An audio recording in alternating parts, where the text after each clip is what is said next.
অল্প সময়ে বেশি পুরুত্বের পুডিং তৈরি করুন খুব সহজে। আসসালামু আলাইকুম, কেমন আছেন সবাই? আশা রাখছি সবাই ভালো আছেন। আমরাও সবাই আল্লাহর অশেষ রহমতে আলহামদুলিল্লাহ বেশ ভালো আছি। কাছে এবং দূরে, দেশ এবং দেশের বাহিরে যে যেখান থেকে আমার ভিডিওটি দেখতেছেন সবাইকে জানাই স্বাগতম। বরাবরের মতো আরও একটি নতুন ভিডিও নিয়ে চলে আসলাম আপনাদের মাঝে। আশা রাখছি ভিডিওটি আপনাদের ভালো লাগবে। একটা লাইক দিয়ে ভিডিওটি কন্টিনিউ করার অনুরোধ রইল, স্কিপ করবেন না। আজকে আপনাদের মাঝে নিয়ে আসলাম ফ্রোজেন করা গরুর দুধ দিয়ে অল্প গ্যাস খরচ করে অনেক বেশি পুরুত্বের পুডিং তৈরি। তো খুব সহজে হয়ে যায়, কারণ যে পরিমাণ গ্যাসের দাম বাড়তেছে, তো কেক, পুডিং এগুলা বেকিংয়ের কাজ আমরা কম বেশি সবাই করি। কীভাবে কম গ্যাস খরচ করে বেকিংয়ের কাজ করা যাবে সেটাই আজকে আমি আপনাদের সাথে শেয়ার করব। তো আপনারা ভিডিওটি শেষ পর্যন্ত দেখতে থাকুন, তাহলে অবশ্যই বুঝতে পারবেন। এখানে আমি ফ্রোজেন করা গরুর দুধ নিয়ে নিচ্ছি। এখানে ছিল 1 কিলো, 1 কিলোর চেয়ে একটু বেশি ছিল। আমি ভালোভাবে জাল করে নেব, একেবারে ঘন ঘন করে নেব, নাড়ে ছাড়ে। তো নাড়া বন্ধ করা যাবে না, উপরে যাতে সর না বসে সেদিকেও খেয়াল রাখতে হবে। তো আমি গরুর দুধগুলা জাল দেওয়া শেষ, ঘন করে নিয়েছি। এদিকে আমি ক্যারামেল তৈরি করে নেব। তো এই সসপ্যানেও ক্যারামেল তৈরি করা যায়, আমি আলাদা একটা পাতিলে করতেছি, আমার কাছে এভাবে ভালো লাগে। তো পুরোপুরি দেখালাম না ক্যারামেল তৈরি, কারণ সবাই তো জানে। যতটুকু না দেখালে নয়, ততটুকু দেখালাম আমি। এই যে আমার ক্যারামেল তৈরি হয়ে গেছে। কালারটা আমি এর চেয়ে গাঢ় করব না, ক্যারামেলের কালার যদি বেশি গাঢ় হয়ে যায় তাহলে খেতে তিতো লাগে, সেই জন্য আপনারা চাইলে আর একটু গাঢ় করে নিতে পারেন। তো গরম গরম আমি সসপ্যানে সেট করে নিলাম। গরুর দুধ জাল দিয়ে যে দেখুন, এখানে হাফ কেজির মতো করেছি, একেবারে ঘন, সর যাতে না বসে আমি ঢাকনা দিয়ে রাখছিলাম, তবুও একটু একটু সর বসে গেছে। কিছু করার না, এটা ছেঁকে নিলে হয়ে যাবে। আমি পাতিল থেকে একটা বাটির মধ্যে নিয়ে নেব দুধগুলা। অনেক ঘন করছি, কারণ পুডিংয়ের দুধ ঘন না হলে পুডিং জমে না, সেই জন্য যে দেখুন কতটা ঘন হয়েছে, আপনারা দেখলে বুঝতে পারবেন।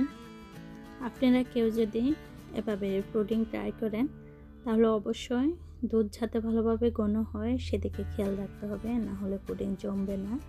তা আমি ডিমগুলা ভেঙে নিতেছি। আমি এখানে 4টা ডিম দিয়েছিলাম, এখানে 3টা আছে, শেষে আবার একটা আমি যোগ করেছি, তো ওটা ভিডিওতে আসেনি, স্কিপ হয়ে গেছে।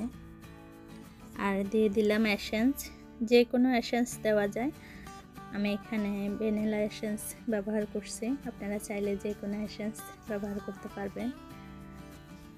মিষ্টি খাবারের সাথে লবণ দিলেও চলে, না দিলেও চলে, তো আমাদের কাছে ভালো লাগে সেই জন্য আমি সামান্য লবণ দিলাম।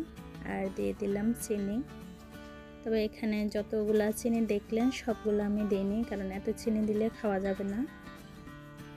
ভালোভাবে ডিমগুলা ফেটিয়ে নেব। আমি জানি না এতক্ষণ পর্যন্ত আমার কোনো আপু ভাইয়েরা আমার সাথে আছেন কিনা, যদি কেউ থেকে থাকেন তাহলে প্লিজ ভিডিওতে একটা লাইক দিয়ে দিবেন।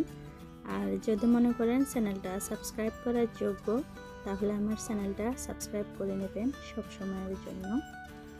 অবশ্য পাশে থাকা বেল বাটনটা অন করে নেবেন, এতে করে যখন আমি নতুন নতুন ভিডিও আপলোড করব আপনাদের কাছে নোটিফিকেশন যাবে, যখন ইচ্ছে হবে আমার ভিডিও আপনারা দেখে নিতে পারবেন।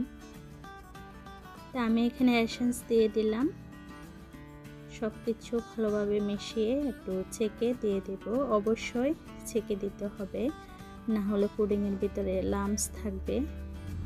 তো যেভাবে কম গ্যাসে আমি পুডিংটা তৈরি করব, এর মূল কারণ হলো প্রেসার কুকার।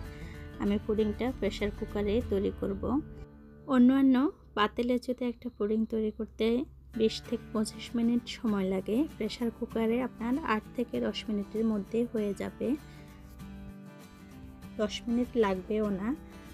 তো আমি কুকারের মধ্যে একটা স্ট্যান্ড দিলাম, স্ট্যান্ডের উপরে একটা রুমাল দিছি, আপনারা চাইলে টিস্যু ব্যবহার করতে পারেন। দিয়ে ঢাকনা দিয়ে দিলাম। শেষে আমি গরম পানি দিয়েছি, কারণ আগে যদি পানি দিই তাহলে পুডিংয়ের সসপ্যান বসানোর সময় আমার হাতে ভাপ লাগবে, ওই জন্য। তো 3 থেকে 4টা সিটি দিছে, আমি বন্ধ করে দিছি, গ্যাসের আগুন বন্ধ করে দিছি, কারণ পানির যে গরম ওই ভাপেই হয়ে যাবে।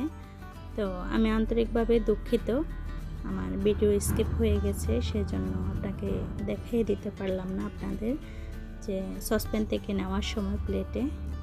তা আপনারা ক্ষমা সুন্দর দৃষ্টিতে দেখবেন। আর পুডিংটা কেমন হয়েছে অবশ্যই কমেন্ট করে জানাবেন। খেতে অনেক মজা হয়েছে, আর আমি তো আপনাদের কেটে দেখিয়ে দিলাম, একেবারে পারফেক্ট হয়েছে। আজ এ পর্যন্ত, সবাই ভালো থাকবেন, সুস্থ থাকবেন। চলে আসবো অন্য কোনো দিনে নতুন ভিডিও নিয়ে। আসসালামু আলাইকুম।